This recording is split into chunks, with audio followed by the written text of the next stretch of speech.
അപ്പോൾ സിനിമാ പാട്ട് എഴുത്തിന് പുറത്ത് പാട്ടെഴുത്തിന് വിപുലമായ സാധ്യതയും സൗകര്യവും സന്ദർഭമൊക്കെ ഉണ്ടായി.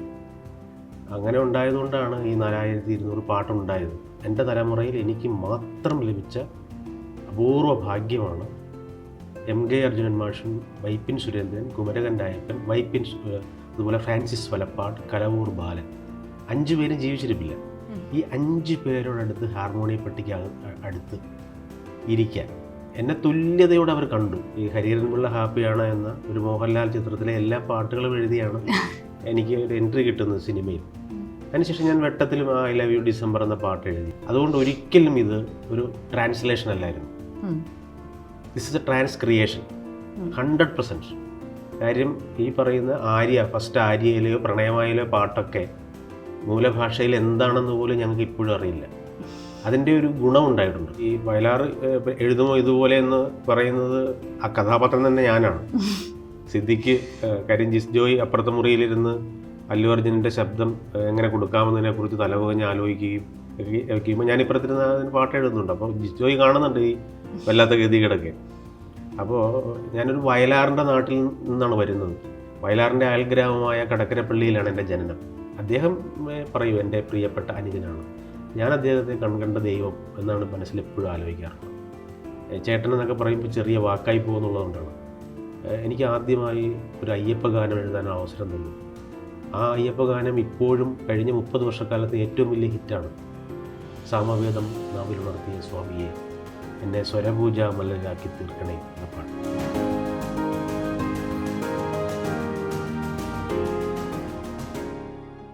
ക്യൂ സ്റ്റുഡിയോയിൽ രാജീവ് ആലങ്കൽ. നമസ്കാരം. നമസ്കാരം. 4000-ഓളം പാട്ടുകൾ എഴുതിയ ഒരാളോട് ചോദിച്ചു തുടങ്ങുക എന്ന് പറയുന്നത് തന്നെ ഒരു ബാലികറ പോലെയാണ് എനിക്ക്. ഞാൻ നോക്കുമ്പം 4000-ഓളം പാട്ടുകൾ എന്ന് പറയുമ്പം സർ മറ്റൊരു ഇൻ്റർവ്യൂവിൽ പറയുന്നത് കേട്ടു, ഓരോ പാട്ടും വ്യത്യസ്തമായ വാക്കുകൾ വെച്ചാണ് തുടങ്ങിയത് എന്ന് പറയുന്നത് കേട്ടു. എനിക്കൊന്ന് അവിടുന്ന് തുടങ്ങാം നമുക്ക് ഇൻ്റർവ്യൂന്ന്. ഓരോ പാട്ടുകളും വേറെ വാക്കുകളിൽ നിന്ന് തുടങ്ങണം എന്നുണ്ടെങ്കിൽ അത്രത്തോളം പദസമ്പത്ത് വേണം നമുക്ക്. ഈ പദസമ്പത്ത് പാട്ടുകൾക്ക് വാക്കുകൾ തിരഞ്ഞെടുക്കുന്നത്, ഇതിൻ്റെ ഒരു ജേണി ഉണ്ടല്ലോ, ആകെ മൊത്തം 19 വയസ്സിൽ നിന്ന് ഇങ്ങോട്ടേക്കുള്ള ആ ഒരു ജേണി എങ്ങനെയാണ് ഇതിനെ മാനേജ് ചെയ്തു പോണേ? അത് ഇപ്പോൾ ചോദിച്ച ചോദ്യം എന്നോട് ആദ്യമായിട്ടാണ് ഒരാൾ ചോദിക്കുന്നത്. അതൊരു വല്ലാത്തൊരു ചോദ്യമാണ്. പിന്നെ വഴിയിലൂടെ ഞാൻ നടക്കുന്നു എന്നതിനപ്പുറം ഞാൻ തന്നെ വഴിയാകുന്ന ഒരനുഭവമുണ്ട്. എനിക്ക് വേറെ വഴിയില്ല. ആ വഴി ഞാൻ തന്നെയാവുന്ന ഒരു വല്ലാത്ത അനുഗ്രഹം ഈ കഴിഞ്ഞ 30 വർഷക്കാലം കൊണ്ട് സംഭവിക്കുകയാണ്. അപ്പോൾ സിനിമാ പാട്ട് എഴുത്തിന് പുറത്ത് പാട്ടെഴുത്തിന് വിപുലമായ സാധ്യതയും സൗകര്യവും സന്ദർഭമൊക്കെ ഉണ്ടായി. അങ്ങനെ ഉണ്ടായതുകൊണ്ടാണ് ഈ 4200 പാട്ടുണ്ടായത്. അത് ഞാൻ നാടകത്തിൽ 19ാമത്തെ വയസ്സിൽ എഴുതാൻ തുടങ്ങിയത് കൊണ്ടാണ്. ഒരിക്കലും സിനിമയിൽ ഇപ്പോഴുള്ള പിന്നെ വല്ലാത്ത അനുഗ്രഹം കിട്ടിയ പുതിയ തലമുറയിലെ ആൾക്കാർക്ക് സിനിമയിൽ ലാൻഡ് ചെയ്യാനൊത്തു. ഞാൻ ആ സിനിമയിൽ ലാൻഡ് ചെയ്യാൻ വേണ്ടിയുള്ള ഒരു 15 വർഷത്തെ യാത്ര നടത്തിയിട്ടുണ്ട്. ആ 15 വർഷം കൊണ്ട് എനിക്ക് സംഭവിച്ചതാണ് ഈ 2800-ഓളം പാട്ടുകൾ. അത് വളരെ പുഷ്കലമായ ഓഡിയോ കാസറ്റ് രംഗം, അതിനേക്കാൾ പുഷ്കലമായ പ്രൊഫഷണൽ നാടകരംഗം, വളരെ പ്രൗഢമായ രംഗങ്ങളാണ് രണ്ടിനും പ്രൗഢി ഉണ്ടാകണമെങ്കിൽ സിനിമാ പാട്ടെഴുത്തുകാരനാകണം. എന്നാലേ ഇതിൻ്റെ ചരിത്രത്തിന് പ്രൗഢി ഉണ്ടാവും, സമൂഹം വിലയിരുത്തും. പക്ഷെ ഞാൻ സിനിമയിലേക്കാൾ വളരെ ആരാധനയോടെയും ആഹ്ലാദത്തോടെയും ചാരിതാർത്ഥ്യത്തോടെയും ഹൃദയത്തിൽ കൊണ്ടാടി ജീവിതം അർത്ഥപൂർണ്ണമാണെന്ന് വല്ലപ്പോഴുമൊക്കെ വിചാരിക്കുന്നത് ഈ നാടകരംഗത്തും കാസറ്റ് രംഗത്തും വന്നതുകൊണ്ടാണ്. എനിക്ക് മാത്രം, എൻ്റെ തലമുറയിൽ എനിക്ക് മാത്രം ലഭിച്ച അപൂർവ ഭാഗ്യമാണ് MK അർജുനൻ മാഷൻ, വൈപ്പിൻ സുരേന്ദ്രൻ, കുമരകൻ രായപ്പൻ, അതുപോലെ ഫ്രാൻസിസ് വലപ്പാട്, കലവൂർ ബാലൻ. 5 പേരും ജീവിച്ചിരിപ്പില്ല. ഈ 5 പേരോടടുത്ത് ഹാർമോണിയ പട്ടിക്ക് അടുത്ത് ഇരിക്കാൻ എന്നെ തുല്യതയോടെ അവർ കണ്ടു. അവരെന്ന് AP ഗോപാലനും പൂച്ചാക്കൽ ഷാഹുലും അതുപോലുള്ള വലിയ ഗാനരചയിതാക്കൾ, എൻ്റെ സീനിയർ ആയ എൻ്റെ അച്ഛനേക്കാൾ പ്രായമുള്ളവരോട് ഇരുത്തിയ അതേ പരിഗണനയോടെ എന്നെ ഇരുത്തി. അതിനുശേഷം ഒരു സ്റ്റെപ്പ് വയ്ക്കാൻ സിനിമ അസാധ്യമാണ്. ഓഡിയോ കാസറ്റ് രംഗം അത്രയേറെ ശക്തമാണ്. ഒരു സൂപ്പർ സ്റ്റാറിന് കൊടുക്കുന്ന പ്രതിഫലം ഓഡിയോ റൈറ്റുള്ള കാലമാണ്. അപ്പോൾ അതുകൊണ്ട് സിനിമ ഒരു സ്വപ്നമായിരുന്നില്ല. അടുത്ത സ്റ്റെപ്പ് വയ്ക്കണമെന്ന് ആഗ്രഹിക്കുന്നത് നമ്മൾ ആരാധിക്കുന്ന യേശുദാസും ജയേന്ദ്രനും ചിത്രയും സുജാതയും എം ജി ശ്രീകുമാറും ഓഡിയോ കാസ്റ്റ് രംഗത്തും ഉണ്ടല്ലോ. അപ്പോൾ അവർ എൻ്റെ സഹപ്രവർത്തകരാകും. അവിടെ എത്തിയപ്പോഴുണ്ടായ ഭാഗ്യമാണ് ഈ ജയവിജയ, ദക്ഷിണാമൂർത്തി, രവീന്ദ്രൻ മാഷ്, അതുപോലെ M G Radhakrishnan, T S Radhakrishnan, Perumbavoor G Raveendranath, ഇവരുമായിട്ടൊക്കെ സഹകരിക്കാൻ കഴിയുന്നു. തരങ്കിണിയും മാഗ്ന സൗണ്ടും ഉൾപ്പെടെയുള്ള കാസറ്റുകളിൽ വളരെ സജീവമായി, അതും എൻ്റെ തലമുറയിൽ എൻ്റെ മാത്രം ഭാഗ്യമാണ്. ഇത്രയൊക്കെ കഴിഞ്ഞിട്ട് ഈ 135 സിനിമയിലും എഴുതിയിട്ടും എനിക്ക് 50 വയസ്സായി എന്നുള്ളതാണ് എൻ്റെ ഏറ്റവും വലിയ പോരായ്മ. കാര്യം എൻ്റെ മഹാഗുരുക്കന്മാരോടൊപ്പമുള്ള യാത്രയായതുകൊണ്ട് എൻ്റെ ഈ പറഞ്ഞ ഈ നമ്പരൊന്നും ഇപ്പോൾ ചർച്ചയല്ല, ഇപ്പോൾ പരിഗണനാർഹമല്ല. കാര്യം ഞാൻ നിൽക്കുന്നത് ഒരുപാട് സൂര്യന്മാർക്ക് നടുവിൽ ഒരു മിന്നാമിനുങ്ങായാണ്. എൻ്റെ മഹാഗുരുക്കന്മാരായ സൂര്യന്മാർക്ക് നടുവിലാണ് ഞാൻ. പക്ഷെ അവരോടൊപ്പമാണ് ഞാൻ ഈ ഇത്രയും പാട്ടുകൾ എഴുതിയത് എന്നുള്ളതാണ് സന്തോഷകരമായ കാര്യം.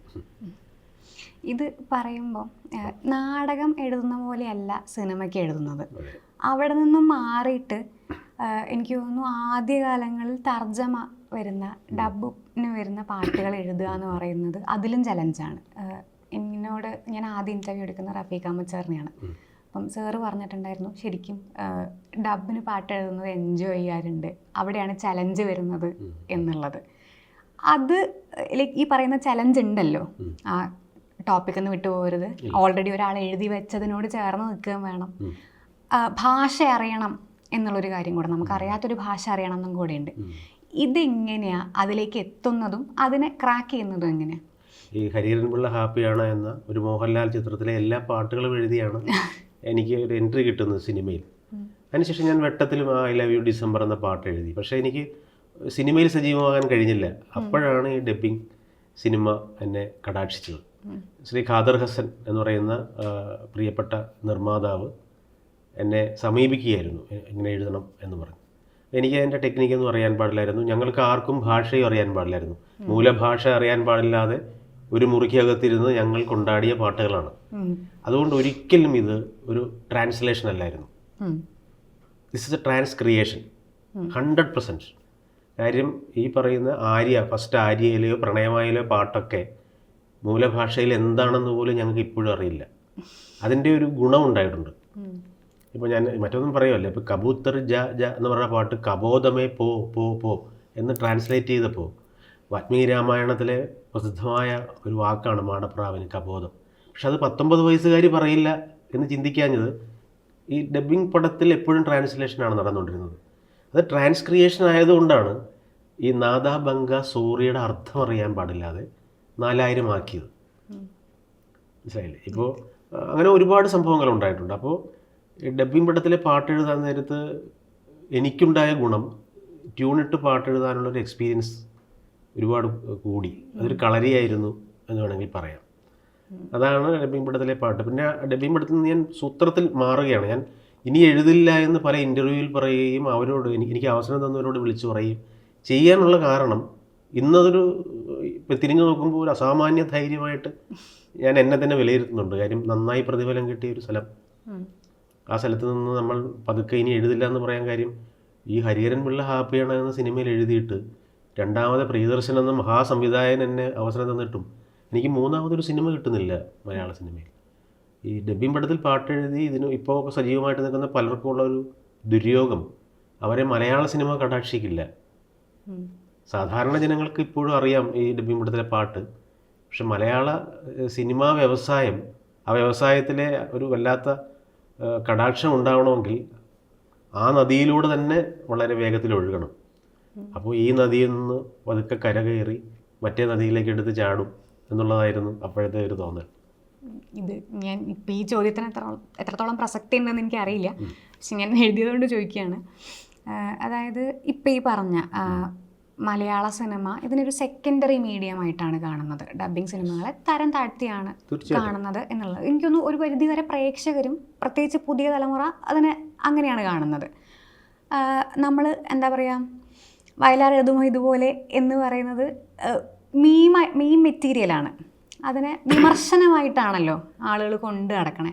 ആ വിമർശനം സാർ എടുക്കുന്നത് എങ്ങനെയായിരുന്നു? അതിനെ അഭിമുഖീകരിക്കുന്നതും അതിനെ എന്താ ഈ പറഞ്ഞ പോലെ അതൊന്ന് വിട്ടുപോരുന്നുണ്ടല്ലോ, അതും എങ്ങനെയായിരുന്നു? ഈ വയലാർ എഴുതുമോ ഇതുപോലെ എന്ന് പറയുന്നത് ആ കഥാപാത്രം തന്നെ ഞാനാണ്. സിദ്ദിഖ് കാര്യം ജിസ് ജോയ് അപ്പുറത്തെ മുറിയിലിരുന്ന് അല്ലു അർജുനൻ്റെ ശബ്ദം എങ്ങനെ കൊടുക്കാമെന്നതിനെക്കുറിച്ച് തലകുഞ്ഞ് ആലോചിക്കുകയും ഞാനിപ്പുറത്തിരുന്ന് അതിന് പാട്ട് എഴുതുന്നുണ്ട്. അപ്പോൾ ജിസ് ജോയ് കാണുന്നുണ്ട് ഈ വല്ലാത്ത ഗതികേടൊക്കെ. അപ്പോൾ ഞാനൊരു വയലാറിൻ്റെ നാട്ടിൽ നിന്നാണ് വരുന്നത്. വയലാറിൻ്റെ അയൽഗ്രാമമായ കടക്കരപ്പള്ളിയിലാണ് എൻ്റെ ജനനം. അപ്പോൾ വയലാർ വല്ലാതെ സ്വാധീനിച്ചിട്ടുണ്ട്. വയലാർ ഒരു വിചാരവും വികാരവുമാണ് ഞങ്ങൾക്ക് എല്ലാവർക്കും, പ്രത്യേകിച്ച് ചേർത്തലക്കാർക്ക്. അപ്പോൾ അങ്ങനെയുള്ള ഒരാൾ എന്തെങ്കിലുമൊക്കെ നല്ല പദങ്ങൾ ഉപയോഗിച്ച് പാട്ടെഴുതി സിനിമയിൽ നിലനിൽക്കണമെന്ന് ആഗ്രഹിച്ചു വരുമ്പോൾ ഇങ്ങനെയൊക്കെ എഴുതേണ്ടി വരുന്നു എന്നുള്ളത് ഒരു സങ്കടകരമായ കാര്യമാണ്. പക്ഷെ ഞാനത് അത് അഭിമാനമായിട്ട് തന്നെയാണ് കരുതുന്നത്. ഈ 2 വലിയ പടത്തിൽ എഴുതിയിട്ടും കോളേജ് ക്യാമ്പസുകളിൽ ഒരുപാട് സഞ്ചരിക്കാൻ, അവിടുത്തെ ആർട്സ് ക്ലബ്ബ് ഉദ്ഘാടനം ചെയ്യാൻ, ഇപ്പോൾ യൂണിയൻ ഉദ്ഘാടനം ചെയ്യാനൊക്കെ എനിക്ക് കഴിഞ്ഞത് ഈ പ്രണയമായ ആര്യ എന്ന സിനിമയിലൊക്കെ എഴുതി കഴിഞ്ഞപ്പോഴാണ്. യൂത്ത് ഏറ്റെടുക്കുകയാണ്. പക്ഷെ മലയാള സിനിമാ വ്യവസായത്തിൽ ഞാനൊരു ഭാഗമാവില്ല അപ്പോഴും. അത് വേറെ 2ാം കിട ഒരു പരിപാടിയാണ്. അത് ഇതിൻ്റെ ഒരു ഏർപ്പാടല്ല, നമ്മുടെ വ്യവസായത്തിലല്ല. ഇത് സമാന്തരമായി സഞ്ചരിക്കുന്ന ഒരു 3ാം കിട പരിപാടി പോലും ആണെന്ന് തോന്നുന്ന ഒരു അവിടെ നിന്ന് രക്ഷപ്പെടണമെന്ന് തോന്നി ആ സമയത്ത്. കാര്യം എൻ്റെ സ്വപ്നം വേറെയാണല്ലോ. അത്തരം പിന്നെ ഒരു ചിന്ത ഉണ്ടായത് നല്ലതാണെന്ന് പിൽക്കാലത്ത് തോന്നിയിട്ടുണ്ട്. കാര്യം എനിക്ക് മലയാള സിനിമയിൽ സജീവമായിട്ട് 135ഓളം സിനിമയിൽ എഴുതി ഒരു 100 സിനിമയ്ക്കുള്ളിലൊക്കെ പാട്ട് എഴുതിയ ഒരു 10-18 പേരെ കൂട്ടി നോക്കിയാൽ ഉണ്ടാവുള്ളൂ. അത് അങ്ങേയറ്റത്ത് സീനിയേഴ്സ് തൊട്ട് ഇങ്ങേറ്റത്ത് വരെ നോക്കിയാലേ ഈ 100-125 പടത്തിൽ എഴുതി പിന്നീട് അങ്ങോട്ട് കയറിപ്പോയവരെ. കാര്യം അത് ഒരു ക്വാളിറ്റി കൊണ്ടല്ല. ഈ രംഗത്ത് ഈ കളി നമ്മൾ രാഷ്ട്രീയത്തിൽ കളിച്ചാൽ ഒരു DCC പ്രസിഡൻ്റ് ആകാമെന്നൊക്കെ നമ്മൾ തമാശയ്ക്ക് പറയും. അത്രയ്ക്ക് പൊളിറ്റിക്സാണ്. എങ്ങനെയൊക്കെയോ ഒരുപാട് പേരുടെ സഹായം ഉണ്ടാവണ്ടേ. വിപുലമായൊരു രംഗത്ത് ഒരു ബന്ധവുമില്ലാത്തവരുടെ സ്നേഹവാത്സല്യങ്ങൾ ഉണ്ടായിട്ട് നീങ്ങണ്ടേ. അപ്പോൾ അതൊരു ടാസ്ക് തന്നെയായിരുന്നു. അതേപോലെ ഐ ലവ് യു ഡിസംബർ എന്നെഴുതിയ അതേ ആൾ തന്നെയാണ് ഇനിയും കൊതിയോടെ കാത്തിരിക്കാം എന്നും എഴുതുന്നത്. ഇത് രണ്ടും അതായത് ഇംഗ്ലീഷ് വാക്കുകളെ മലയാളത്തിലേക്ക് കൊണ്ടുവരുന്നു, അതേസമയം മലയാളത്തിൻ്റെ നമുക്ക് എന്താ പറയുക മനസ്സിലാവുന്ന ഭംഗിയുള്ള പദങ്ങൾ വെച്ച് മറ്റൊരു തരത്തിലുള്ള പാട്ടുകൾ ഉണ്ടാക്കുന്നു. ഇത് രണ്ടും 2 എക്സ്ട്രീമുകളാണ്. ഈ ഇംഗ്ലീഷ് വാക്കുകളെ മലയാളത്തിലേക്ക് കൊണ്ടുവരും, മലയാളം പാട്ടുകളിൽ എഴുതുമ്പോൾ സ്വാഭാവികമായിട്ടും വിമർശനങ്ങൾ വരും. അത് എനിക്ക് തോന്നുന്നു ഞാൻ ലേറ്റസ്റ്റായി സംസാരിച്ച എല്ലാവരോടും ഇതേ ചോദ്യം ഞാൻ ചോദിച്ചിട്ടുണ്ട്. അത് വിമർശനമായിരുന്നു ആ കാലത്തും. അതിനെ എന്താ പറയുക, പോട്ടെ ഇത് ആവശ്യമാണ്, ഇതിന് ഇംഗ്ലീഷ് വാക്കാണ് ആവശ്യം എന്ന് തീരുമാനിക്കുന്നൊരു മൊമെൻ്റ് ഉണ്ടാവുമല്ലോ, അതും എങ്ങനെയാണ്? ഈ സിനിമാ പാട്ട് ഒരു പക്ഷേ ഒരു എന്താ പറയുന്നത്, പിന്നെ വിഡ്ഢിക്ക് വേണ്ടിയും വേദാന്തിക്ക് വേണ്ടിയും തവളപിടുത്തക്കാരന് വേണ്ടി എഴുതേണ്ടി വരുമെന്ന് ഗിരീഷ് പുഞ്ചേരി പറഞ്ഞിട്ടുണ്ട്. മനസ്സിലായില്ല? അപ്പോൾ ആർക്ക് വേണ്ടി എഴുതുന്നു അതുപോലെയാണ്. ഇപ്പോൾ ഡബ്ബിംഗ് പടത്തിലെ കാര്യം നേരത്തെ സൂചിപ്പിച്ചപ്പോൾ ഒരു BA കാരും MA കാരും തമ്മിലുള്ള ഒരു റാഗിങ് സോങ് ഉണ്ട്, ഒരു പ്രണയമായാൽ. അവിടെ എന്താണ് പറയുന്നതെന്ന് ഇതുവരെ ഞങ്ങൾക്ക് അറിയില്ല. ഞങ്ങൾക്ക് പക്ഷെ ഞങ്ങൾ അന്ന് അവിടെ ചർച്ച ചെയ്ത് എഴുതിയത് കമ്പ്യൂട്ടേഴ്സും ആർട്സും സയൻസും മാത്സും കോമേഴ്സും പരുക്കൻ ക്ലാസ് റൂം സബ്ജക്ട്സ് ഇതെല്ലാം അപ്പടി നോയ്സൻസ്. അപ്പോൾ മറ്റേവർ ക്യാമ്പസിൻ പടിയേറി വരുന്നവർ അറിയുക മാനേഴ്സ്, പഠിക്കൂ പുത്തൻ law books, very important syllabus. ഇപ്പോൾ ന്യൂജൻ എന്ന് പറഞ്ഞ് കൊണ്ടാടുന്നത് 23 വർഷം മുമ്പേ സംഭവിച്ചു എന്ന് പറയുമായിരുന്നു ഞാൻ. 23 വർഷം മുമ്പ് നമ്മൾ എഴുതിയ പാട്ടാണത്. അപ്പോൾ ഐ ലവ് യു ഡിസംബർ എന്ന പാട്ട് അവിടെ ആ സാഹചര്യം ആവശ്യപ്പെടുന്നത് അതാണ്. അതിനുശേഷം ഒരുപാട് താമസിയാതെ ഇനിയും കൊതിയോടെയെന്നോ പ്രിയതമേ ശകുന്തളെ പ്രമദമാനസ സരസിൽ നീന്തും പ്രണയഹംസമല്ലേ നീ, അത് ദുഷ്യന്തൻ എന്ന് പറയുന്ന ഒരു വലിയ രാജാവ് പാടുന്നതാണ്. സംസ്കൃത ഒക്കെ അറിയാവുന്ന ഒരു രാജാവ് പാടുന്നത് അങ്ങനെ ആയിരിക്കുമല്ലോ.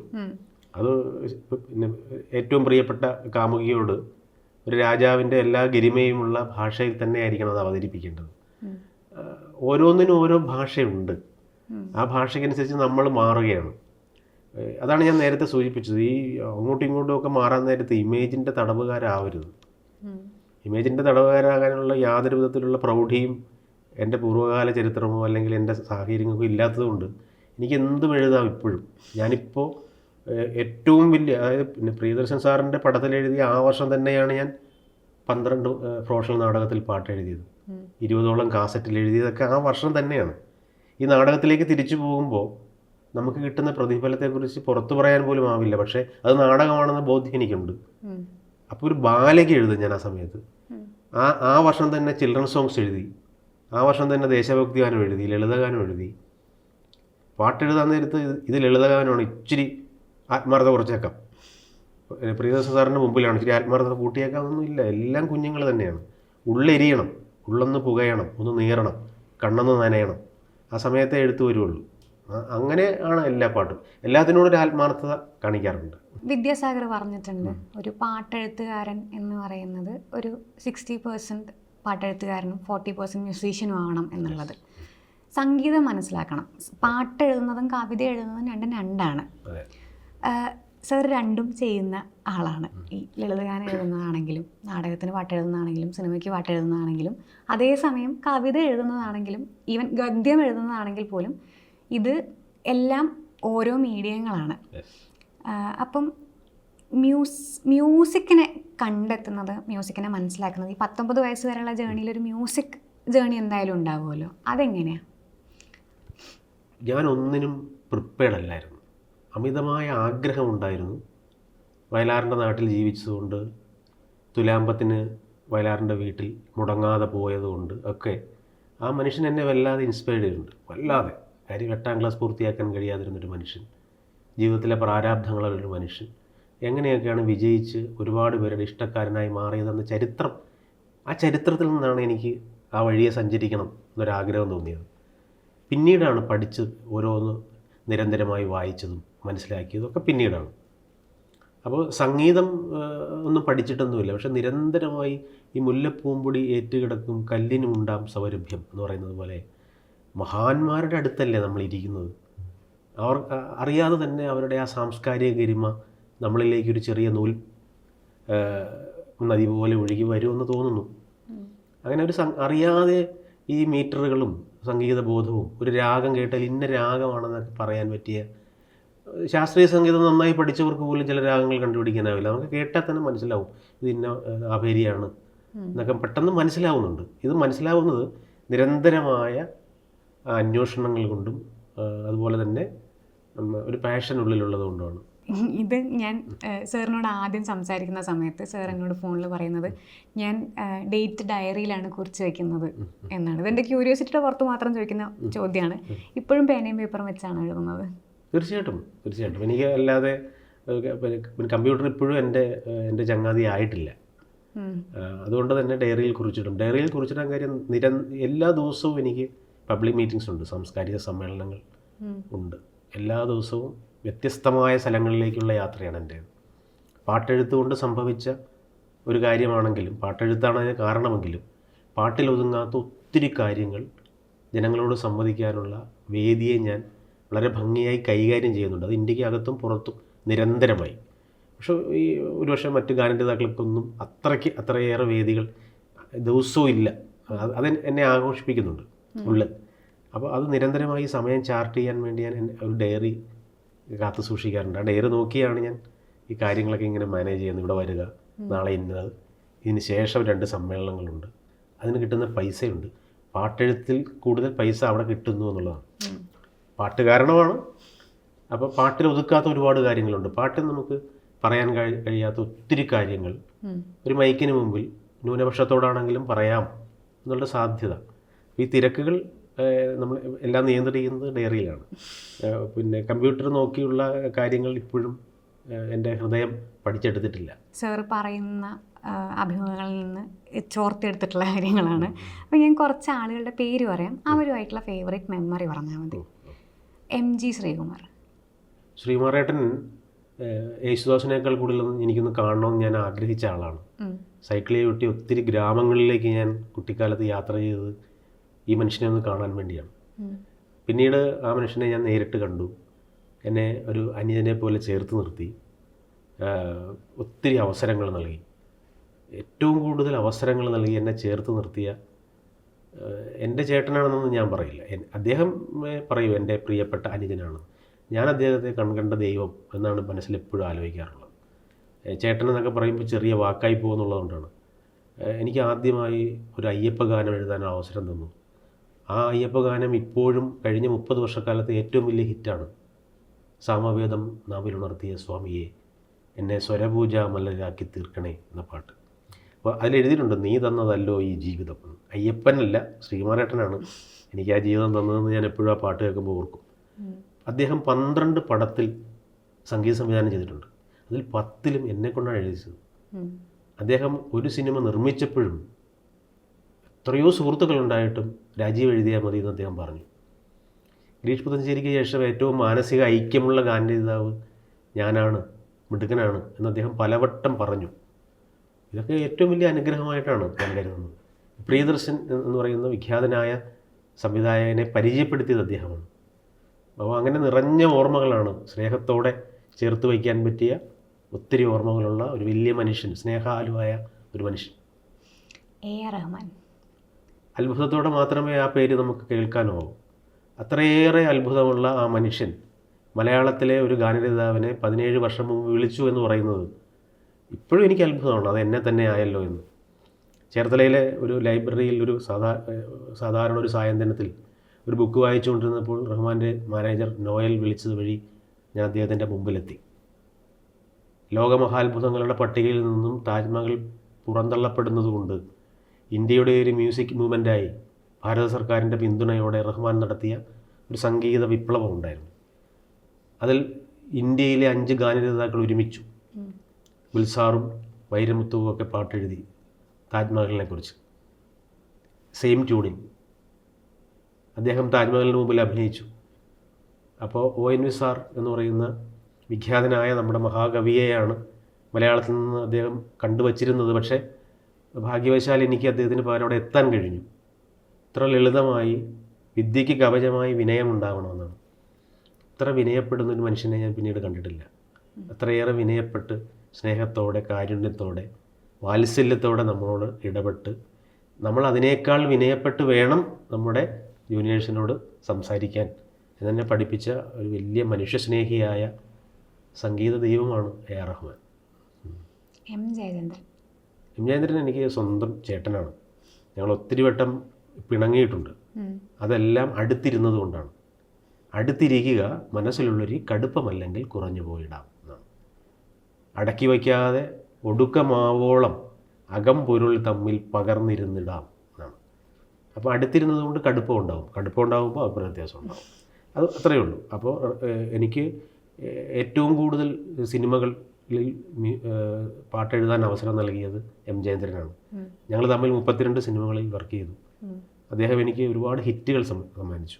കനകസിംഹാസനത്തിലെ പ്രിയതമേ ശകുന്തളെ, ഭാര്യ മക്കൾ മുതലേ ഇനിയും കൊതിയോടെ കാത്തിരിക്കുക, റോമൻസിലെ അർത്തുങ്കലെ പള്ളിയിൽ ചെന്നിട്ട് ഈശോയെ കണ്ടിട്ടെന്നോ ശാലപാടാം, അതുപോലെ തന്നെ മല്ലൂസിംഗിലെ കാക്കാമലയിലെ ഒരു കിങ്ങിണിക്കാറ്റ് വന്ന്, ഒത്തിരി മഹാമായ എന്ന ചിത്രയുടെ പിന്നെ ഭക്തിഗാനം, വളരെ സ്നേഹത്തോടെ ഒരുപാട് യാത്രകൾ നടത്തിയ, ഒത്തിരി നല്ല പാട്ടുകൾ എനിക്ക് നൽകിയ, എത്രയേറെ കാലം കഴിഞ്ഞാലും മറക്കാനാവാത്ത ആത്മബന്ധമുള്ള, ഒരുപാട് വട്ടം അടുത്തിരുന്ന എൻ്റെ പ്രിയപ്പെട്ട ജ്യേഷ്ഠൻ. പുതിയ പാട്ടുകൾ, പുതിയ പാട്ടുകാരെ കേൾക്കാറുണ്ടോ? പുതിയ ഒരുപാട് പാട്ടുകൾ കേൾക്കാറുണ്ട്. എല്ലാ പാട്ടുകളും എൻ്റെ മോനെ ആകാശ് എന്നെ കേൾപ്പിക്കാറുണ്ട്. കാരണം ആ ജനറേഷൻ ഗ്യാപ്പ് ഉണ്ടാവരുതല്ലോ. പുതിയ പാട്ടുകളിൽ പ്രകൃതിയേക്കാൾ കൂടുതൽ മറ്റ് കാര്യങ്ങളാണ്. നേച്ചർ എന്ന് പറയുന്ന ഒരുപക്ഷെ നമ്മുടെ മലയാളത്തിൻ്റെ അഴകാഴങ്ങളുള്ള പാരമ്പര്യ ഗരിമയൊന്നും പുതിയ പാട്ടുകൾക്ക് ആവശ്യമില്ല.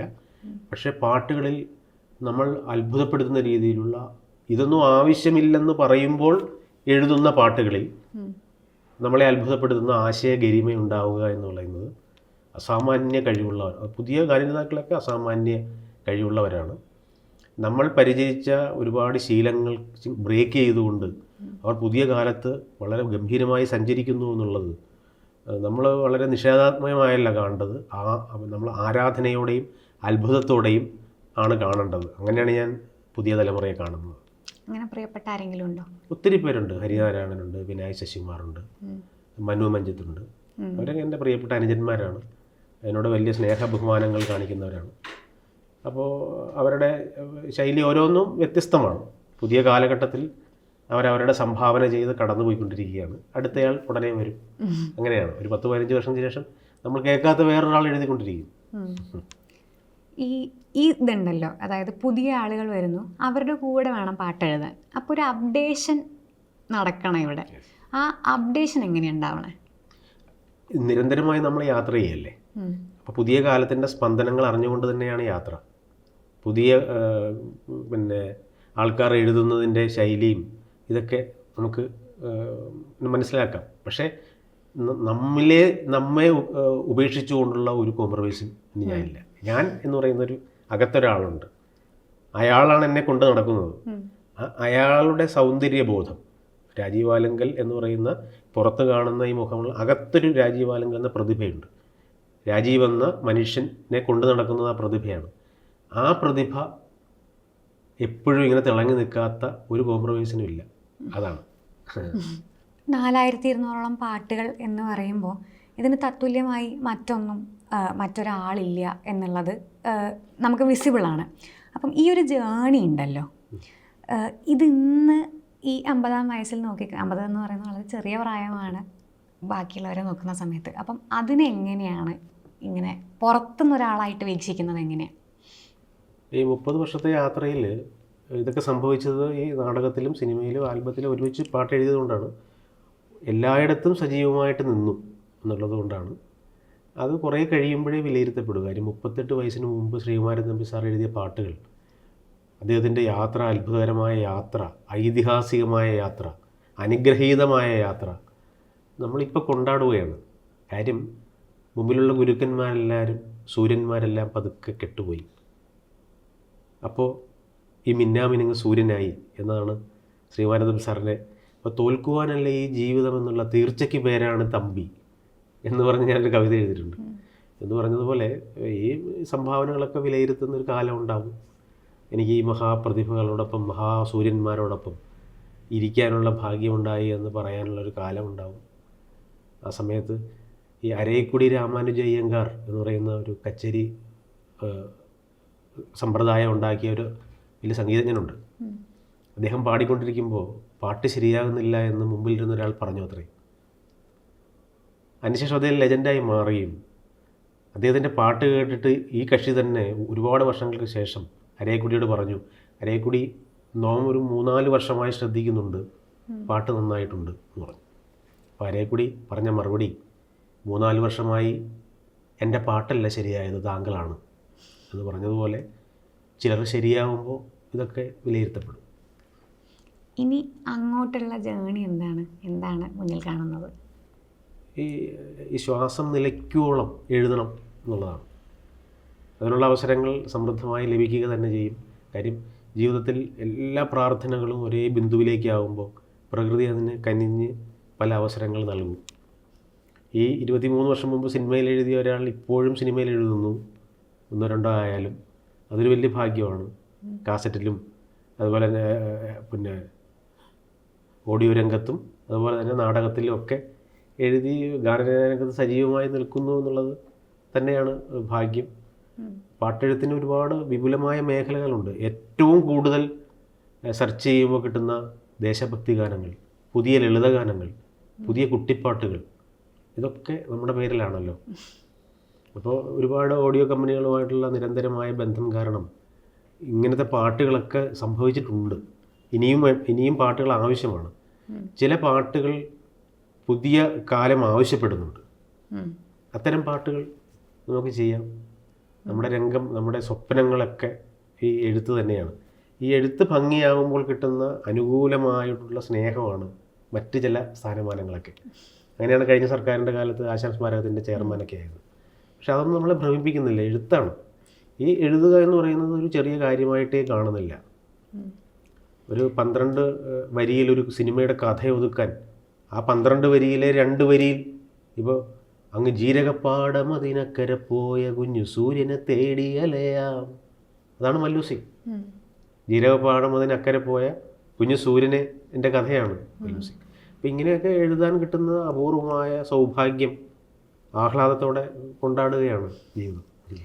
അവസാനമായിട്ട് ചോദിക്കുകയാണെങ്കിൽ, എങ്ങനെയാണ് ആളുകൾ ഓർക്കണം എന്നാഗ്രഹിക്കുന്നത് രാജീവ് ആലങ്കൽ എന്ന വ്യക്തിനെ? ഒരുപാട് കാലം കഴിഞ്ഞാൽ, ഒരു 100 വർഷം കഴിഞ്ഞാൽ ആളുകൾ എങ്ങനെ ഓർത്തിരിക്കണം എന്നാണ് ആഗ്രഹിക്കുന്നത്? അവരുടെ സന്തോഷത്തിലും സൗഭാഗ്യത്തിലും സന്താപത്തിലും പ്രതീക്ഷയിലും വേവലാതിയിലും വിഹുലതയിലും അവർക്ക് കൊണ്ടാടാനുള്ളൊരു പാട്ട് ഞാൻ എഴുതിയതാണെന്ന് ഉള്ള ഒരു വല്ലാത്ത സന്ദർഭമുണ്ടല്ലോ, അതാണ് എന്നെ ഏറ്റവും കൂടുതൽ ആഹ്ലാദിപ്പിക്കുന്നത്. ഞാൻ എൻ്റെ അച്ഛനെക്കുറിച്ച് ഇനിയും കൊതിയോടെ കാത്തിരിക്കാമെന്ന് ഒരു സിനിമയിൽ എഴുതിയപ്പോൾ, അത് മറ്റൊരച്ഛന് വേണ്ടിയാണെങ്കിലും അത് എൻ്റെ അച്ഛന് വേണ്ടിയാണ്. അത്തരം അച്ഛന്മാരെ സ്നേഹിക്കുന്ന ഒരുപാട് പേർക്ക് വേണ്ടിയാണ് ആ പാട്ട്. നിലാവേ നിലാവേ നീ മയങ്ങല്ലേ എന്ന് പുതിയ ജോലിക്ക് വേണ്ടി ചട്ടക്കാരിൽ എഴുതുമ്പോൾ അത് ഒരുപാട് ജോലിമാരുടെ വല്ലാത്ത വ്യാകുലതകളാണ്. ഇങ്ങനെ ജീവിത സന്ദർഭങ്ങളുമായി ബന്ധപ്പെടുത്തി കാലങ്ങൾ കഴിഞ്ഞും നമ്മളില്ലാതാകുമ്പോഴും നമ്മുടെ എളിയ പാട്ടുകൾ കൊണ്ടാടപ്പെടാനുള്ള ഭാഗ്യമുണ്ടാവണം എന്നുള്ളതാണ് എക്കാലത്തെയും വലിയ പ്രതീക്ഷ. അങ്ങനെ തന്നെ ഓർക്കപ്പെടട്ടെ. ഞങ്ങളും പാട്ടുകൾക്ക് വേണ്ടി കാത്തിരിക്കുന്നു. നന്ദി. Thank you so much.